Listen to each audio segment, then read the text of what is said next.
Eu saúdo os irmãos com a santa e gloriosa paz do Senhor, né? E estou aqui trazendo mais uma palavra para os nossos queridos e amados irmãos, né, irmãos? E falando sobre a homilética, né, irmão? Nós falamos sobre a questão da primeira aula, que fala sobre a primeira parte da pregação, pregadores em crise, enfim, né? Tem no seu vídeo aí, depois você acompanha nos vídeos anteriores, né? E agora nós vamos falar um pouco da segunda parte, né? Do prefácio à homilética e a pregação, né? Para não perder muito tempo, eu vou estar trazendo para os irmãos a segunda parte, né? Que fala sobre a homilética e a pregação, né? Conforme foi ratificado, né, no capítulo anterior, por várias razões, o ministério da pregação da palavra de Deus, que está em crise, né? Já foi falado em muitas igrejas evangélicas atualmente, alguns sermões infrutíferos, porque os seus expoentes simplesmente não vivem o que pregam.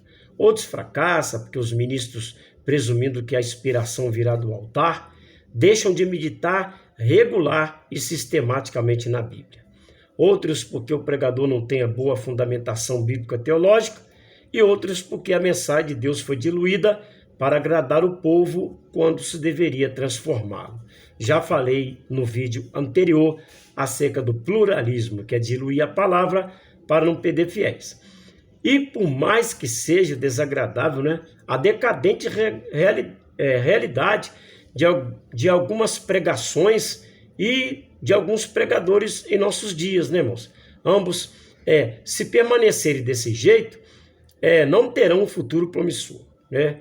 E vão crescer passos largos ao abismo entre a igreja e o mundo secular, em parte porque a mensagem bíblica, não por ser bem pregada, deixou de ser ponte através da qual esses dois mundos podem se conectar. No raro há quem acusa a sociedade pós-moderna de não ter fome, né, de Deus. Mas será que há mesmo isso que está acontecendo? Mas será que não há mesmo fome de Deus? O Dr. Hernandes Dias Lopes afirma que há sim fome de Deus na atualidade.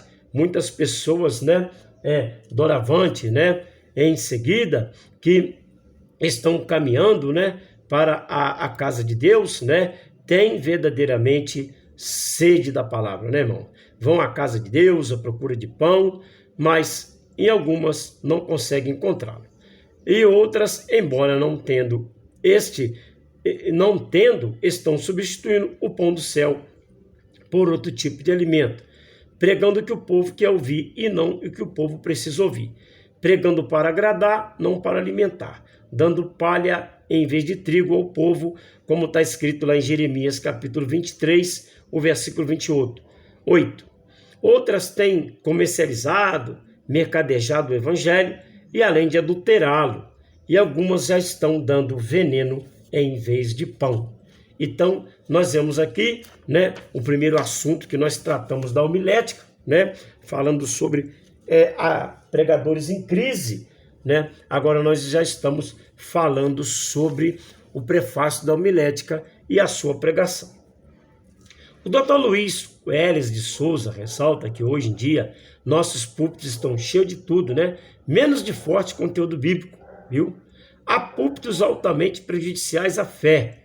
Isto é, há muita pregação esvaziada da supremacia de Deus, da centralidade de Cristo e do poder do Espírito e da relevante consistência bíblica, né?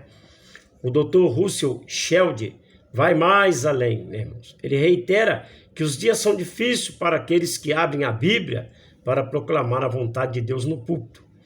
Esta virada no século não se destaca particularmente pela pregação bíblica poderosa, nem tampouco se distingue pelos expositores, cujos nomes marcaram histórica e ironicamente os gigantes do ensino no púlpito, que alguns já morreram ou se aproximaram do fim da vida, né? A exposição poderosa da Bíblia definha-se exatamente quando as melhores ferramentas para auxiliar os mestres da palavra são de fácil acesso, né? Hoje só não aprende, irmãos, a palavra de Deus quem não quer, né? O que mais tem é homens de Deus inteligentes aí, né? Ensinando a palavra de Deus, né? O que mais tem. Então hoje não está difícil, né, irmãos? O cristão tem que ter ânimo, coragem, irmãos, de estudar a palavra de Deus, porque hoje não é difícil mais estudar a Bíblia mais. Agora nós temos um acesso fácil, temos a internet, né? Basta que você possa entender e discernir aquilo que você vai aprender, quem é a pessoa que está aplicando o estudo da palavra. Quem irá substituí-los? Esse povo, né, irmãos? Que marcaram a história dos gigantes do ensino. Como que acontecerá isso? Quando? Né? Enquanto Deus cuida de eleger os pregadores da nova geração, eu gostaria de mencionar alguns fatores que podem pelo menos atenuar a crise que lamentavelmente atingiu o ministério da pregação nas últimas décadas. Que Deus suscite em nossa alma a mesma inquietação, né, irmãos, que havia na de Paulo, né, no que tange o peso desta obrigação, que fala em 1 Coríntios 9,16, ai de mim, né, se não pregar o evangelho, né, como o apóstolo Paulo fala. Então, o evangelho é uma obrigação posta pelo próprio Jesus, né? Mateus 28 fala, ide ensinai as nações e fazei discípulo. Então, você não pode ter dúvida, você tem que ter esta obrigação, como Paulo diz que ai de mim se não pregar o evangelho. Agora vamos lá, né? Como corrigir, como dirimir a crise que afeta o ministério da pregação cristã atualmente, né? Apesar da evidente crise da pregação dos pregadores odierno, ou seja, dos dias atuais, estou esperançoso, né, irmão? Eu creio que você também está. Não perdi a fé na prédica, tá bem? Não perdi a fé na prédica, não perdi a fé, né? Algumas são mensagens que delas dada por Deus para levar o rebanho à adoração, no culto e na vida e na proclamação do evangelho. Edificação dos santos, ação social. Também não perdi a fé em todos os pregadores, tá, irmãos? Tem muito pregador abençoado, principalmente no nosso Brasil, né? Alguns são mensageiros de Deus, ainda, né, são e fazem a diferença, ainda são e fazem a diferença.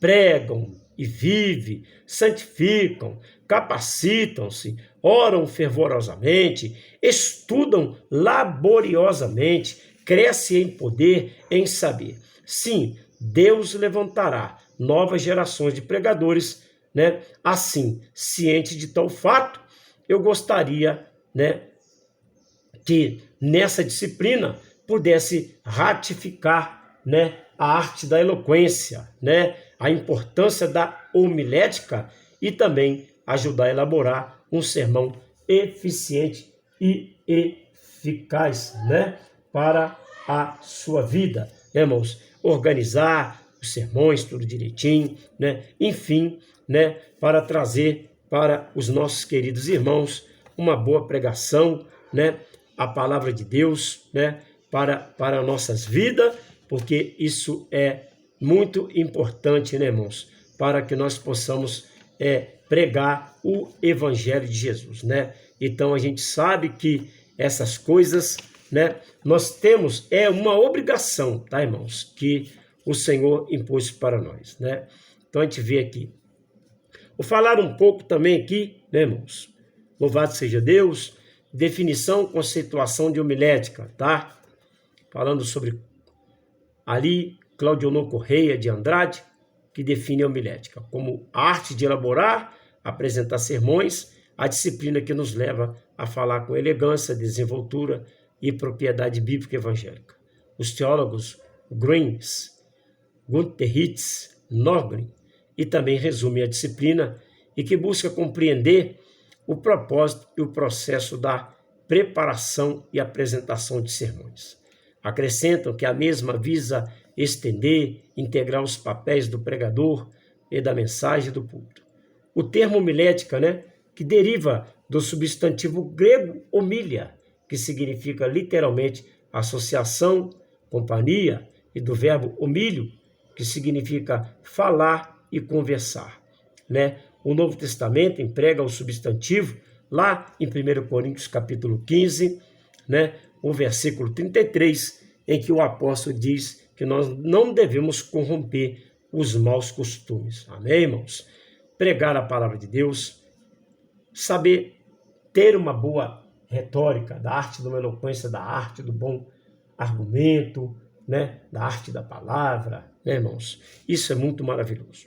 Vamos falar um pouco sobre a evolução histórica da homilética, tá? A homilética, ela está inserida na ampla categoria da teologia prática, né? A teologia prática, junto com outras disciplinas igualmente significativas, né? Esta teologia, ela é prática, evidentemente. Abrange a homilética, o aconselhamento pastoral, a educação religiosa e outras disciplinas relevantes, né?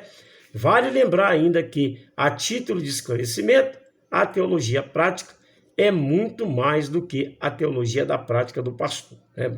Então, cai às pessoas que têm a sua própria teologia, o seu próprio conceito, né? São pessoas que criam, né, irmãos, a sua própria teologia sem o conhecimento prático da palavra de Deus através, né, de uma exegética, de uma homilética, né, e de uma hermenêutica bíblica. Isso aí é uma coisa tremenda, maravilhosa, né? Estudiosos da mesma afirma que, devido à concepção errada, ainda há problemáticas quanto à pastoral, né? De caráter eclesiológico, missiológico e também o caráter praxeológico, né? Por que o caráter praxeológico, né? A gente temos que entender a conduta da humanidade, né? Com o objetivo de entender as causas, né? E as consequências das ações de indivíduos, né? Da forma a poder controlar e também induzir. Ou seja, né, irmãos?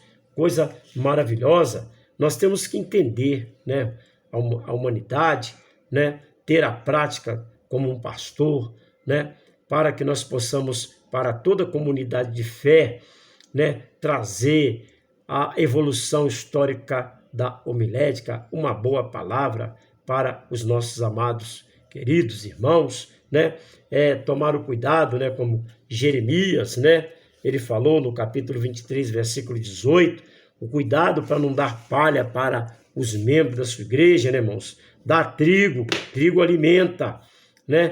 Palha não alimenta não, meus queridos. Então vamos estudar a palavra de Deus na nossa vida, botar em prática essa disciplina, né, irmãos? E também um pouco de prolegônio, né? Uma palavra um pouco difícil, né? Que é amplo texto introdutório, que contém noções preliminares necessárias à compreensão. O livro de uma introdução, né, num prefácio, saber elaborar uma boa pregação, sermões. No início lá, né, tá lá, falei sobre o pastor presbiteriano, falei sobre o anglicano, que tinha preguiça de preparar sermões, falei sobre o pastor presbiteriano que também, né, um tinha preguiça de preparar sermão e o outro estava acostumado, né, a trazer qualquer coisa para as pessoas. Então, até que o bispo chegou e surpreendeu ele. Está lá no primeiro vídeo que eu coloquei aí, depois os irmãos estudam, né, irmãos, para que nós possamos junto estudar a palavra do Senhor, né? Então vamos lá, né? Agora voltando o nosso tema, né? Como surgiu a homilética, né? Alguns estudiosos afirmam que a homilética, de certa maneira, né, surgiu como uma oratória, né? Ela surgiu como uma oratória pictográfica, né? Uma espécie de sistema primitivo de escrita no qual as ideias são expressas por meio de desenhos das coisas ou figuras simbólicas. Assim sendo, é correto presumir que deva ter se originado nas mediações lá da Mesopotâmia primitiva há pelo menos 3.000 anos antes de Cristo, né? Nós temos aqui vários nomes célebres, né, que aparecem na lista dos notários retóricos da antiguidade, né? O filósofo Empédocles, cerca de 440 a.C., teria sido o primeiro a sistematizar o estudo sobre o poder da linguagem, ou seja, da persuasão. E também nós temos também o exemplo de Córax, de Cícias, possíveis autores da primeira obra, o Tratado de Retórica, em escrita, ainda rudimentar, né? Então, nós temos esses homens aqui, né, irmãos? Os mestres peripácticos, que eram homens itinerantes, né? Também conhecidos como sofistas, na lista de Protágoras, no período de 481 a 420 a.C., Gorgias, 483 em 376 a.C., e Isócrates, 436 a 338 a.C., né, irmãos? Homens sofistas, né? É aquele que utiliza, esses homens utilizavam a habilidade, né, irmão? Ali, a habilidade retórica no estudo de defender argumentos especiais, né? Eram insistentes, né? Ali, mesmo ainda que eram algumas coisas que não trazia muita, assim, edificação, mas eles eram pessoas que, né, que utilizavam as habilidades, né? Irmão, se o apóstolo Paulo não tivesse uma boa hermenêutica, uma boa exegética, uma boa homilética, hein, irmãos? O que seria de Paulo lá em Atos dos Apóstolos, do capítulo 17, né? Quando se deu com esses homens aí, filósofos, grandes, né? Filósofos, grandes homens, né? Que entendia, como, por exemplo, esse homem aqui em Empédocles, que era um médico, era político, era filósofo, né? Conhecia a fundo a filosofia, né? Tinha um poder da linguagem, da persuasão. Então, aí é aquele problema, né, irmãos? Se você também não tiver um bom conhecimento da palavra de Deus, irmãos, você não vai conseguir também convencer esses homens, não, conforme o apóstolo Paulo no Areópago, né, que ganhou um dos principais areopagitas do Areópago. Estuda lá Atos 17 para você ver lá, né, o sucesso brilhante que o apóstolo Paulo alcançou após o seu discurso no Areópago, falando de Jesus, da ressurreição, né, jogou por terra, né, toda a prática, né, irmãos, daqueles filósofos, daqueles homens que tentavam persuadir, mas porque homens inteligentes, né? Então, vê aqui. O discurso retórico, né? Nós já falei que visa a arte, né? A ação, né? Que levou os sofistas, né? Aquele que usa a habilidade, né? Aquele que utiliza a habilidade retórica, né? Que é a arte da eloquência, uma arte de um bom argumento. Então a gente vê aqui que visava a ação deles, né? Eles menosprezavam a ciência daquilo que discutiam, conectando-se com simples opiniões, concentrando a sua atenção nas técnicas de persuasão, ou dos dois grandes sábios gregos como Sócrates e Platão, que se opuseram a este ensino, reiterando que a retórica, né, a eloquência da arte do argumento e da arte da palavra, né, era aqui uma negação, era uma espécie de negação da própria filosofia, né? Platão, no Gorgias e no Fedro, que distinguiu o discurso de argumento dos sofistas, né? Conforme eu acabei de colocar aqui, aquele que tinha uma habilidade, né, irmão? Que através da persuasão procura a manipulação do cidadão, viu? O discurso argumentativo dos filósofos que procura atingir a verdade através do diálogo, viu? Já Aristóteles foi o primeiro filósofo a expor uma teoria da argumentação. nos tópicos e na retórica, no afã de encontrar um meio termo entre Platão e os sofistas. Viu a retórica como uma arte, que visava a descoberta dos meios de persuadir possíveis para os vários argumentos. A conclusão de Aristóteles culminou depois numa arte de compor discursos primado pela sua organização e beleza e pela sua estética, desvalorizando-se a dimensão argumentativa preconizada pelos sofistas, aqueles que utilizavam a habilidade retórica no intuito de defender os seus próprios argumentos. A referida arte de expandir-se na fase helenística, irmãos? Nós sabemos que o evangelho expandiu muito, na fase helenística. Houve muita perseguição, mas foi uma era que o evangelho cresceu muito mesmo, irmãos? Jesus ele já veio praticamente nessa fase aí, dos grandes imperadores de Roma, mas foi em Roma lá mesmo, que sistematizou suas bases, viu? Graças a Cícero e Quintiliano no sistema imperial romano, a retórica não teve tanto espaço para perpetuar-se, pois a essência do homem comum era viver em função do Estado e não questioná-lo. Como os gregos faziam, A retórica foi assim copiada e aperfeiçoada em forma de oratória. A mudança de rumos de oratória a oratória deve ser ao contexto em que as duas técnicas se encontram. A retórica grega existiu em contexto democrático e a oratória desenvolveu-se em ambiente totalitário, As escolas argumentativas gregas, tinham algumas diferenças das romanas, Os gregos primavam pela valorização do conteúdo da mensagem, a utilização de estratégias de argumentação, apelo, razão comum, Haja vista que a comunicação é concebida como um meio de persuadir pessoas e também obter influência sobre a tal.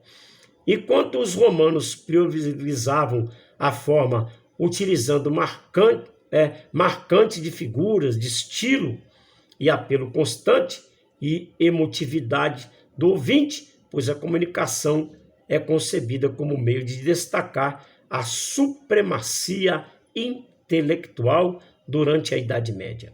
A argumentação adquiriu enorme divulgação, principalmente entre os clérigos, ocupando o lugar central na educação. Trivium. Voltando-se à homilética, foi durante o Iluminismo, entre os séculos XVII e os séculos XVIII, quando as principais disciplinas teológicas receberam nomes gregos, como, por exemplo, a dogmática, a apologética e hermenêutica, que a mesma ficou assim, definida. Coisa maravilhosa, irmãos? Que ficou assim definida pela análise crítica, histórica, teológica da interpretação da Bíblia, irmãos? Então, hoje nós usamos essa hermenêutica para pregar a interpretação teológica das Escrituras Sagradas. E que a mesma ficou assim definida. O termo homilética, O quê? O termo homilética, que é também uma das artes maravilhosas, que é a análise crítica, histórica e teológica da boa oratória, do bom discurso, Da boa arte, da eloquência e do argumento, da arte da palavra, Da habilidade na prática para você defender o Evangelho de Cristo. Coisa gloriosa, coisa maravilhosa, irmãos? A homilética, que a mesma ficou assim definida, Firmou-se e foi mundialmente aceito para referir-se à disciplina teológica que estuda a ciência, vai vendo aí, a arte e a técnica de analisar, estruturar e entregar a mensagem do Evangelho. né? Se você quiser, né, ler, irmãos, pastor Zé Carlos, mas será que a gente não pode ler, né, os livros que falam sobre filosofia grega, sobre Aristóteles, sobre esses homens que eu mencionei aí? Compre, irmãos, o livro de filosofia para você aprender a arte da retórica, como que esses homens tinham uma habilidade para poder persuadir as pessoas nos seus argumentos, na arte da palavra. Agora eu faço uma pergunta para você, meu amado. Se esses homens, grandes filósofos, a qual citei os nomes aqui, data, na época, é que eles, durante o iluminismo, durante o helenismo, a qual o evangelho cresceu em grande massa, embora com muita perseguição, se esses homens, irmãos, tá, que talvez não tinham conhecimento de Deus, não tinha conhecimento do Criador, né? Eu citei, parece que um deles aqui, que ele estudou também a ciência do ar, do fogo, da terra, dos céus, né? Um homem que compreendeu a ciência da formação de todas as coisas, embora não tinha um conhecimento de Deus, né? Como o apóstolo Paulo pregou lá em Atos capítulo 17, eu ainda vou falar sobre esse assunto da teontologia, né, irmãos? É um assunto também maravilhoso que você também vai. É análise crítica da obra do verdadeiro Deus, né? Se Paulo não tem, irmãos, uma homilética baseada na palavra, uma hermenêutica, uma exegética bíblica, o que seria de Paulo na pregação, quando ele conseguiu entregar a mensagem do evangelho para os filósofos de Atenas? Pensa bem direitinho, irmãos. Agora, se você quiser ficar no arroz com feijão, fique, irmão, aprendendo aí o arroz com feijão. Mas se você quiser ter ir mais além, né, irmãos, de pregar, ser um bom pregador da palavra de Deus, né? Fazer uma boa hermenêutica, a arte de interpretar a palavra de Deus, né? Fazer uma boa homilética, que é a arte da pregação, é coisa maravilhosa, né, irmãos? A exegética, né, irmãos, é uma arte da pregação de preparar, né, as interpretações da Bíblia, né? O prolegômenos, que é a análise introdutória relevante da natureza da tarefa teológica, que eu vou estar trazendo depois a noção de prolegômenos. Por enquanto, irmãos, eu estou falando de homilética, amém? Mais tarde eu vou postar mais vídeos que falam sobre mais coisas mais maravilhosas, né? No próximo vídeo, ainda na segunda parte, eu vou falar sobre definição, conceituação de pregação. Que Deus possa te abençoar, né? Que o Espírito Santo de Deus ele possa falar mais alto no seu coração. Irmão, estuda, irmãos, para vocês poderem entender, né? Que não é fácil, né? A Bíblia tem que ter esmero, você tem que ter muito esmero para estudar a palavra de Deus, né? E tem que ter tempo também para estudar a palavra de Deus. Que Deus possa te abençoar e que o Espírito Santo de Deus possa falar mais alto no teu coração, né? Depois vai vir definição, conceituação da pregação, depois nós vamos falar sobre a análise do início da evolução histórica, das prédicas nas páginas da Escritura Sagrada. Olha aí, nós já vamos entrar para as Escrituras Sagradas, definição, conceituação da homilética, e assim nós vamos ir estudando a palavra de Deus. Que Deus te abençoe e que o Espírito Santo de Deus possa abrir a sua mente para que você aprenda mais e mais a palavra de Deus. Amém?